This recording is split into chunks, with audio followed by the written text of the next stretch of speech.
Tiene la palabra el señor diputado Abdala. Señora presidenta, yo creo que a esta altura del debate, y sobre todo después de haber asistido a un provechoso, diría yo, intercambio entre el miembro interpelante y el ministro interpelado en la primera parte de la interpelación, como habitualmente acontece, creo que hay algunas conclusiones que ya pueden extraerse fácilmente. La primera, señora presidenta, es que con relación a todo este proceso que se ha seguido y respecto del cual hoy la Cámara o la Comisión Permanente ha, por lo tanto, puesto el foco, bueno, es notorio que estamos frente a un proceso plagado de irregularidades, plagado de ilegalidades, que se condensan, señora presidenta, en una irregularidad mayor, que es obviamente esta compra del avión presidencial, que es avión presidencial, pero si fuera avión multipropósito sería la misma ilegalidad, y que yo creo que el señor ministro ha intentado venir a justificar, pero evidentemente no ha logrado convencernos. Y no solo no ha logrado convencernos, sino creo además, señora presidenta, que los hechos indican claramente que los argumentos del señor ministro son argumentos muy endebles. No porque él no tenga la aptitud o no sea capaz de ejercer la defensa de algo en lo cual cree. Él fue parlamentario, lo conocemos bien, sabemos de su vocación democrática, no entendemos muy bien por qué tuvo que ponerla por delante en todo momento a lo largo de sus dos intervenciones. Acá no está en entredicho la vocación democrática del ministro de Defensa. Acá lo que está en entredicho es un procedimiento administrativo, un proceso administrativo que sin duda, repito, está plagado de apartamientos del orden jurídico. Y me preocupa mucho, señora presidenta, o me preocupó mucho que en la segunda intervención del ministro, después que el señor miembro interpelante, el senador Bordaberry, hizo imputaciones categóricas, e hizo imputaciones categóricas desde el punto de vista de los principios y de las reglas de la contratación administrativa, con toda objetividad, más allá de otras alusiones que también son legítimas desde el punto de vista político. Y el ministro, en su segunda intervención, yo esperaba que hiciera alguna referencia, alguna precisión, alguna aclaración, que marcara alguna reticencia. No hizo el más mínimo comentario. Y no solo no hizo el más mínimo comentario, señora presidenta, sino que incurrió en un temperamento que a mí me preocupa adicionalmente, que es el de ingresar en un camino de agravios. Porque habló de liviandad, habló de mala intención, habló de política menor. Y yo creo que es un camino peligroso, pero además me sorprende mucho porque yo conozco al ministro Menéndez, creo que lo conozco lo suficiente por lo menos para sorprenderme, en la medida en que el señor ministro Menéndez recurra a ese tipo de recursos a la hora de ejercer o ensayar una defensa. Y me preocupa que si este debate a esta altura se sigue prolongando y se sigue deslizando por ese camino, el ministro entonces no tenga más remedio que a los agravios que ya formuló agregar agravios nuevos. Y exhortaría, señora presidenta, a que todos hiciéramos un esfuerzo para ir por un camino un poco más constructivo. Yo creo, señora presidenta, que tampoco se puede venir aquí a poner por delante el prestigio de la Fuerza Aérea Uruguaya, en el cual todos creemos y con el cual todos estamos comprometidos.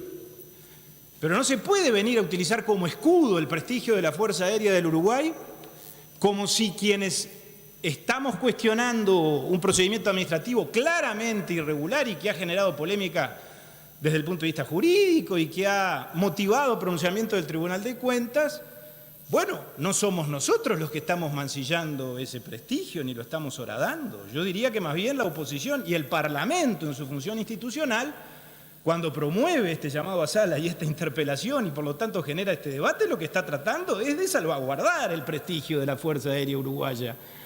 Porque la circunstancia de que aquí quede demostrado prácticamente, o por lo menos haya bastante más que semiplena prueba, por no decir prueba completa, de que en el ámbito de la Fuerza Aérea Uruguaya, pero a instancias del impulso político del Ministerio de Defensa Nacional y del Poder Ejecutivo, se actuó con una evidente ilegalidad, bueno, eso es lo que en todo caso afecta y compromete el prestigio de las Fuerzas Armadas y en este caso particular, señora presidenta, el prestigio de la Fuerza Aérea. Yo creo que esta es una interpelación muy importante, que es una interpelación que yo diría tiene una importancia cualitativa más que cuantitativa, porque el $1.000.000 es mucha plata. Y si el $1.000.000 representa sobreprecios con relación a la compra de un avión, que como aquí creo que también se demostró, pudo haberse obtenido por un precio bastante menor, estamos frente a un hecho grave. Pero yo creo que esta discusión entraña otros hechos más graves que ese todavía, señora Presidenta. Yo creo que en este debate, en el trasfondo, en el principio y en el fin del mismo, ha habido aspectos vinculados con la propia identidad nacional, con la propia identidad de los uruguayos, con la forma en la que los uruguayos manejamos y hemos manejado tradicionalmente, más allá del partido que esté ocupando la titularidad del Poder Ejecutivo, el manejo de las cosas públicas. Aquí está en discusión, señora Presidenta, la forma en que manejamos los dineros públicos, la forma en que adjudicamos las licitaciones, la forma en la que el Estado, por lo tanto, de acuerdo al ordenamiento jurídico, realiza las compras estatales, la forma en la que el Estado, a la hora de realizar las compras estatales, y el Gobierno nacional, en nombre del Estado, se relaciona con los organismos de Contralor y con el Tribunal de Cuentas, y por supuesto también el principio de austeridad, que seguramente todos reivindicamos y todos reivindicamos legítimamente, todos los partidos representados en el Parlamento, pero el principio de austeridad sin duda también está en entredicho en esta discusión. Y el principio de austeridad referido a algo que aquí se mencionó y es verdad, que es el sentido de la oportunidad política para hacer las cosas. Porque esta compra hay que inscribirla en un momento que recién fue motivo de un intercambio en el ámbito de este debate, hay que inscribirla en un momento en el que al gobierno le aflige muy seriamente la circunstancia de que tiene un problema fiscal y que está preparando un nuevo presupuesto, y en ese mismo momento le pide un esfuerzo económico adicional a la población, se lo pide, porque desde el 1 de enero rige un incremento de impuestos y porque desde el 1 de enero rige un aumento de tarifas que sin ninguna duda está bastante más allá, guste o no, de lo que las propias empresas y los propios servicios públicos reclamaron para atender la evolución de sus costos internos, y que ha sido calificada como tarifazo terrible no por legisladores del Partido Nacional o de la oposición, por legisladores del Frente Amplio, que yo respeto mucho, que son compañeros míos de la Cámara de Diputados, que no los voy a nombrar porque no integran la Comisión Permanente. Pero entonces, ¿cómo debe entenderse eso? Si nosotros calificamos políticamente el aumento de tarifas, tiene un significado, pero si el senador Mujica lo condena como lo condenó, o si los diputados del Frente Amplio que tomaron distancia y hablaron de que fue un tarifazo, bueno, eso hacen, ¿cómo debe interpretarse? ¿De una manera diferente? Bueno, en ese contexto es que esta decisión se adopta, señora Presidenta, y yo creo que eso también es parte de este debate. Y partiendo del principio de buena fe, que yo creo que es el que nos moviliza a todos los que integramos el Parlamento Nacional, independientemente de ideologías o de pertenencias partidarias, yo creo que nadie puede negar a esta altura con una mano en el corazón que todo esto que ocurrió y todo este proceso y todos estos hechos y estos actos administrativos que estamos analizando despiertan suspicacias por sí mismos, sin necesidad de que un legislador o un miembro interpelante, como en este caso, lo ande invocando. Yo creo que la mera descripción de los hechos que la Administración ha protagonizado con relación a la compra de este llamado avión presidencial despiertan suspicacias, yo diría en forma espontánea y absolutamente natural. Hoy el señor ministro se preocupaba y se afligía por la circunstancia de que en medio de esto está la investidura del señor presidente de la República. Y yo estoy totalmente de acuerdo con él, señora Presidenta. Porque a mí me preocupa mucho, francamente lo digo, que el señor presidente Vázquez haya entendido necesario salir él personalmente a entreverarse en esta discusión y a explicar él los pasos que su gobierno ha dado y a postular él que el pronunciamiento de la señora fiscal de gobierno es poco menos que equiparable o equivalente al del Tribunal de Cuentas, y me dio mucha pena que el presidente de la República, que es el presidente de todos los uruguayos, más allá de que yo no lo haya votado, en nombre precisamente de la investidura presidencial, que es más que el presidente, es en sí misma una de las instituciones republicanas y democráticas del Uruguay, haya hecho eso. Yo no tengo derecho a dudar, ni dudo, de la honorabilidad del señor presidente de la República. Pero convengamos también que todo esto que ha pasado genera confusión, señora Presidenta. Y la genera injusta e innecesariamente. Por eso yo creo que eso es parte de los efectos y de las consecuencias que todo esto ha tenido y que tenemos que lamentar mucho.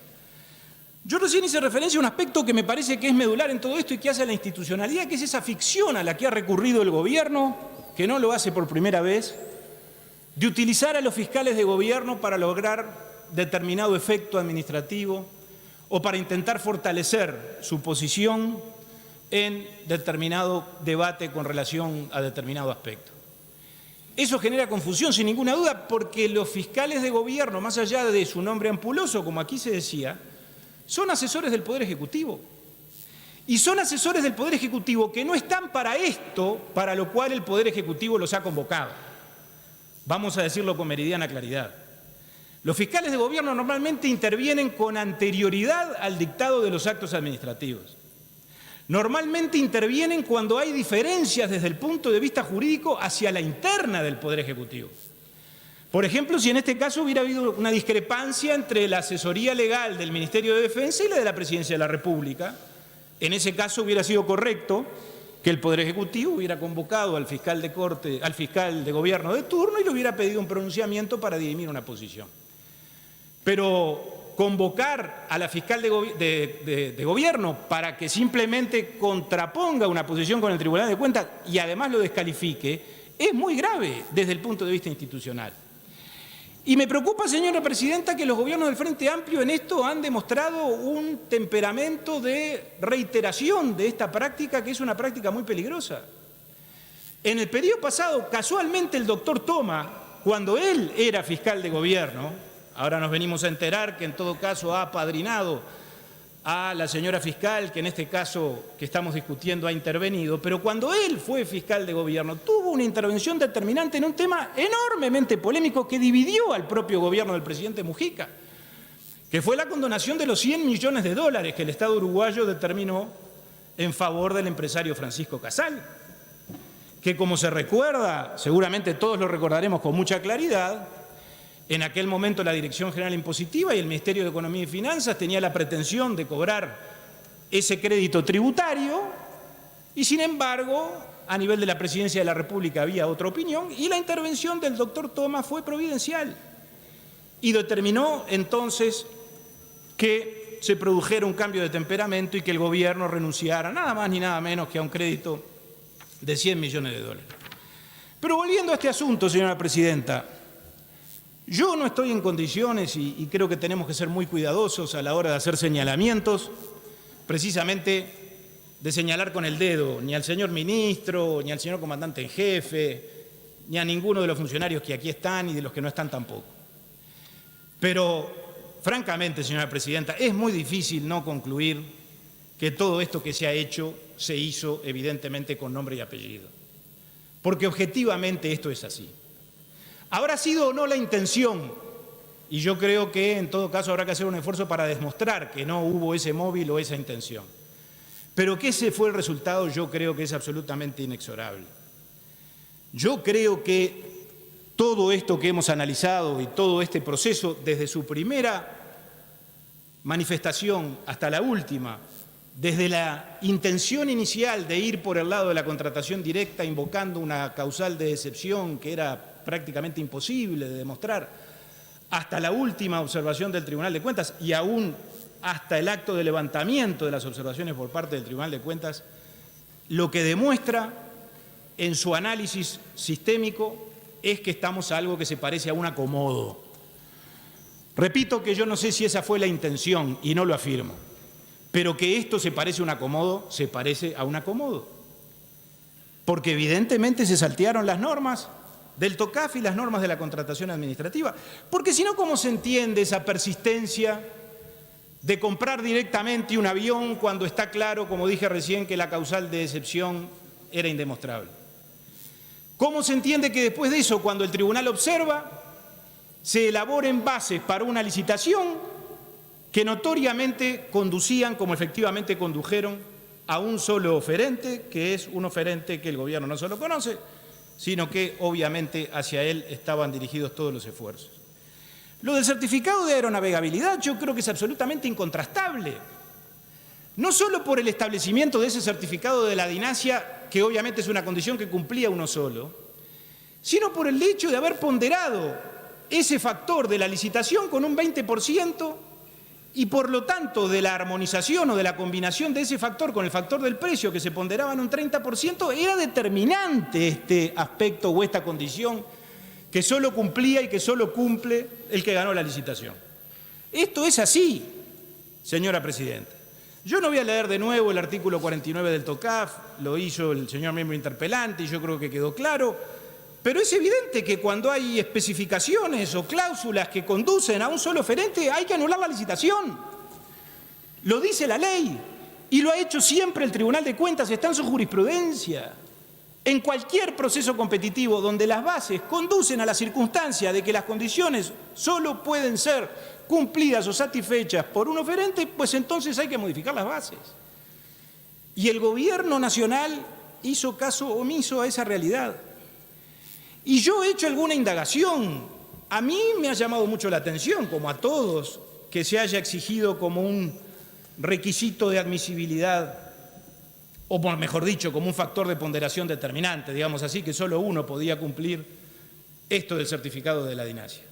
Y me he encontrado con licitaciones del propio Ministerio de Defensa Nacional para comprar aeronaves, donde no se exige el certificado de la dinasia, donde se exigió el certificado de la Organización de Aviación Civil Internacional.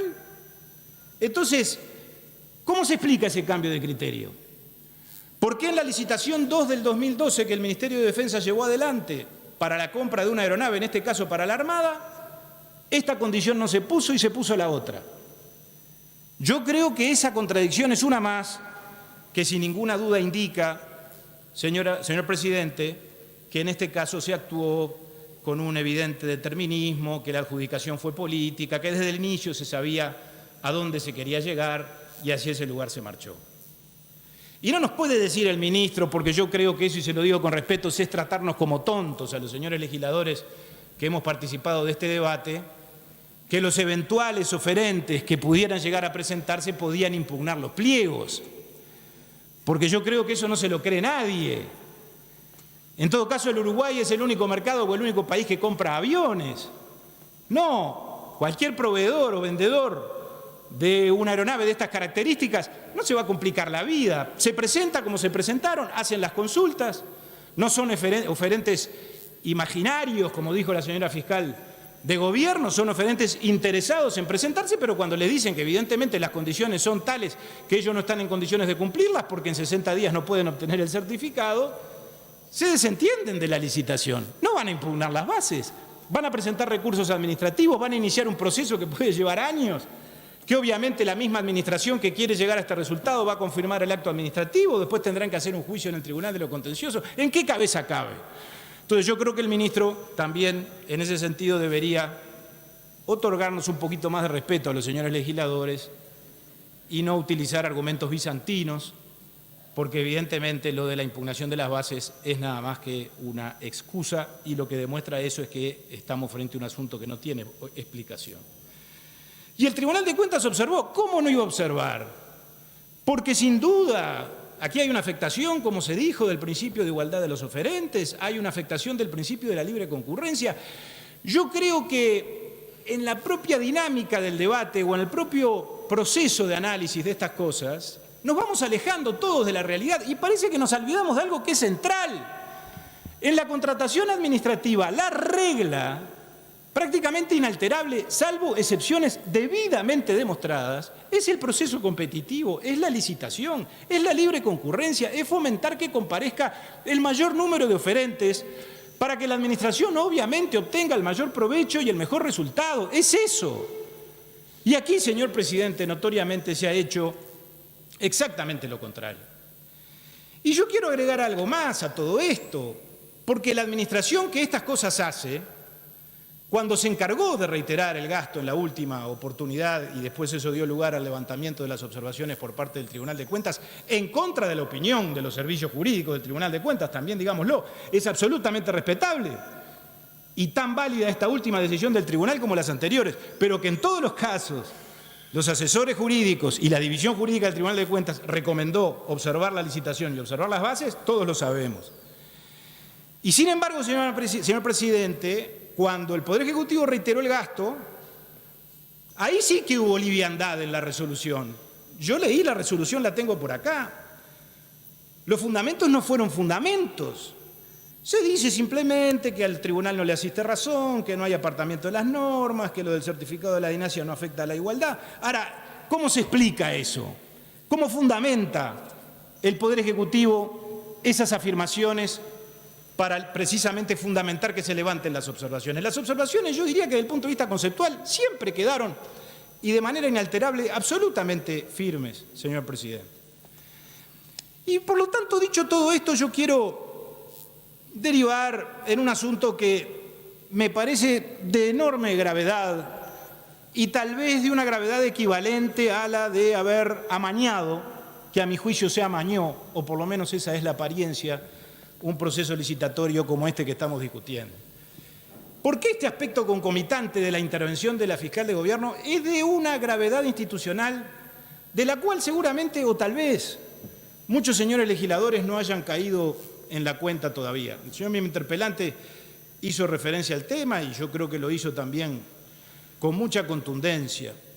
Ahora, lo de esta señora fiscal de gobierno, que vamos a entendernos, es una asesora vulgar del Poder Ejecutivo. Y lo de vulgar, que se entienda bien, no lo digo irrespetuosamente, lo digo desde el punto de vista jerárquico, lo digo en el sentido de que es una simple asesora. Es como que ahora, por ejemplo, el señor ministro le otorgara la palabra a alguno de los asesores legales que lo están acompañando y los asesores legales empezaran a cuestionar la forma de legislar del Parlamento, de la Cámara de Senadores, de la Cámara de Diputados. O sea, sería una irreverencia absolutamente grave que podría desembocar en un conflicto de poderes. Y lo que ha hecho esta señora fiscal de gobierno es muy aproximado a eso. Es bastante más que un exceso, señor presidente. La señora fiscal, en su libelo, que es lo que yo creo que ella escribió de manera bastante obsecuente y de manera bastante insolente, por lo menos desde el punto de vista institucional, yo no la conozco, las afirmaciones que estoy haciendo no son de carácter personal, son de carácter político y de carácter institucional. Bueno, dijo que los ministros del Tribunal de Cuentas no actúan conforme a derecho, actúan con irresponsabilidad, asumen actitudes antijurídicas, faltan a la transparencia, hubo hasta una amenaza velada de juicio político. Y yo quiero agregar algo que creo que no se ha dicho, me parece, lo atendí con mucha atención, que el señor miembro interpelante no mencionó eso, pero esto que ha hecho esta señora fiscal de gobierno es un ataque al Tribunal de Cuentas, pero es una ofensa a la Asamblea General, es una ofensa al Parlamento Nacional. Yo me siento agraviado por esto que ha dicho la señora fiscal de gobierno. Y creo que todos mis colegas debieran sentirse agraviados.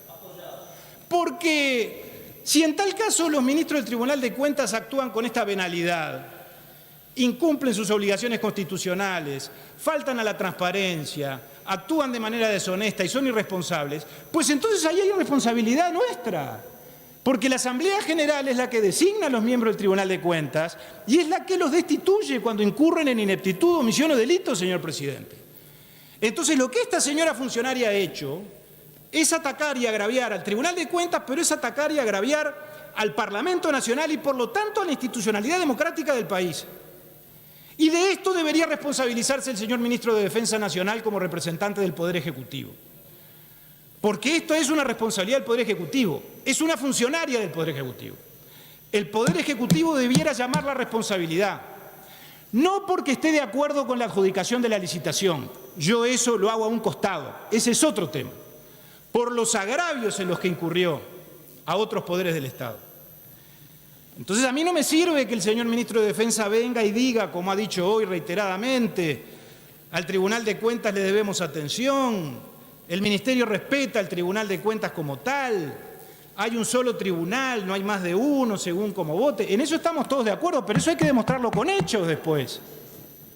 Yo lamento que el señor ministro no me preste atención, señor presidente. Yo lamento mucho que el ministro no me esté prestando atención, porque yo estoy hablando de cosas serias que creo que lo involucran a él directamente como representante del Poder Ejecutivo. Y yo además le pido que asuma responsabilidad con relación a esto, o por lo menos que se pronuncie, o por lo menos que nos diga que va a transmitir este temperamento o esta preocupación al ámbito del Poder Ejecutivo, señora Presidenta. Porque esto es verdad.